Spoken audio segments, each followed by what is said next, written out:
Con el avance de la vacunación contra COVID-19 en México, cada vez son más los estados que alistan el regreso a clases presenciales. Aquí te explicamos cómo será el retorno a las aulas y todo lo que debes saber al respecto.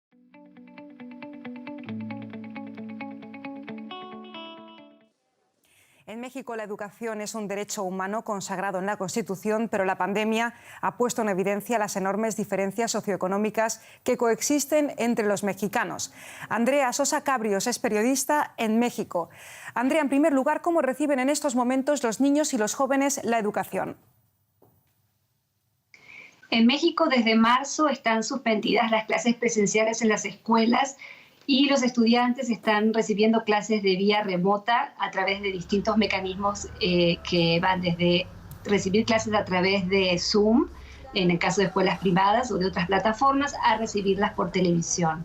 Como en otros países de América Latina, los estudiantes mexicanos no han podido continuar en las escuelas. Hay 165 millones de estudiantes en América Latina que no pudieron seguir con las clases presenciales y México es uno de esos países. ¿Cómo ha funcionado la digitalización de las aulas? Bueno, hay una gran diferencia entre lo que puede ser el estudiante de una escuela privada que tiene acceso a tecnologías y el estudiante de algunas zonas urbanas más pobres o de zonas rurales que no tiene acceso a esas tecnologías. Entonces, en México lo que decidió el Ministerio de Educación es que los estudiantes reciban clases por televisión y por radio. ¿Cómo es esto? Pues se tienen que sentar frente al televisor, los que tienen televisor, y escuchar lo que les enseñan. No hay una conexión con el maestro, no son programas en vivo, son algunos como documentales. Por ejemplo, hace un rato estaban pasando uno para bachillerato sobre el aparato reproductor femenino, otro sobre conciencia histórica. Entonces es una manera de solventar un poco esta ausencia de clases, pero ha tenido que ser vía remota. No todos los estudiantes tienen computadora en casa, no todos tienen internet, e incluso algunos ni siquiera tienen televisor. Entonces simplemente se está tratando de solventar de alguna manera la falta de educación presencial a través de mecanismos alternativos.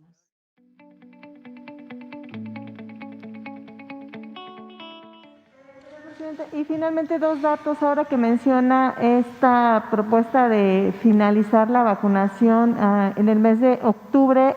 Quisiera pensar que entonces ya quedarían vacunados a partir de los 18 años en adelante, sí, y quedarían en espera los de menos de 18, de acuerdo a cuando sí, porque es de esa edad hacia arriba. Esperemos que se den recomendaciones para la población infantil, pero eso lo tiene que hacer la Organización Mundial de la Salud en su momento. Ahora el propósito es vacunar a jóvenes hacia edades mayores. Y finalmente, en este regreso a clases que usted le plantea a la doctora Claudia Sheinbaum, ¿sería un retorno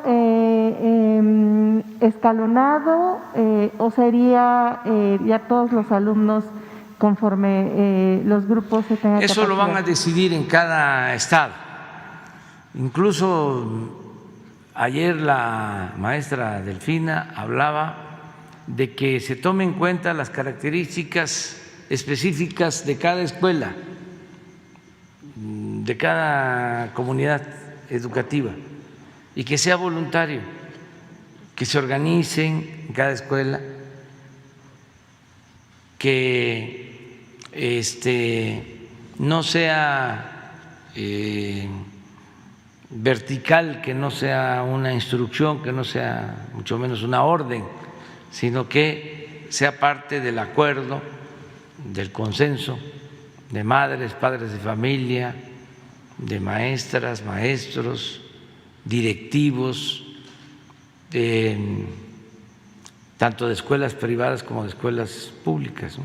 Pero que ya, a partir de la vacunación, pasando 15 días, ya se puede regresar a clases. Ya habría condiciones, desde luego, aplicando ciertos protocolos.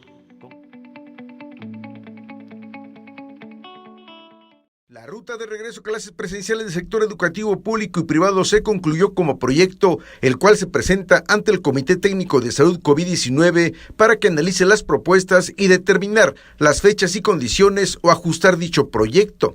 Lo dio a conocer Carlos Arredondo Velázquez, secretario de Educación del Estado.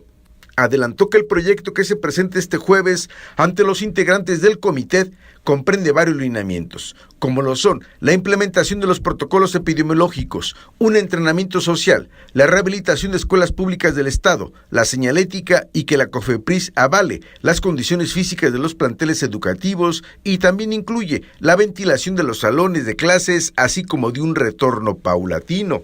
Agregó que los protocolos epidemiológicos ya se llevaron a cabo como programas pilotos y que también cada escuela tenga establecido un comité técnico de salud. Aclaró que será el comité técnico de salud a nivel estatal quien determine las fechas y la ruta de regreso a clases presenciales y advirtió que hay un acuerdo interinstitucional con las escuelas privadas para que la ruta de regreso a clases presenciales lo tengan que respetar por la salud de los niños, los jóvenes y de la comunidad educativa. ¿En qué momento vamos a regresar a clases? Hasta que el comité técnico nos autorice una estrategia de regreso a clases.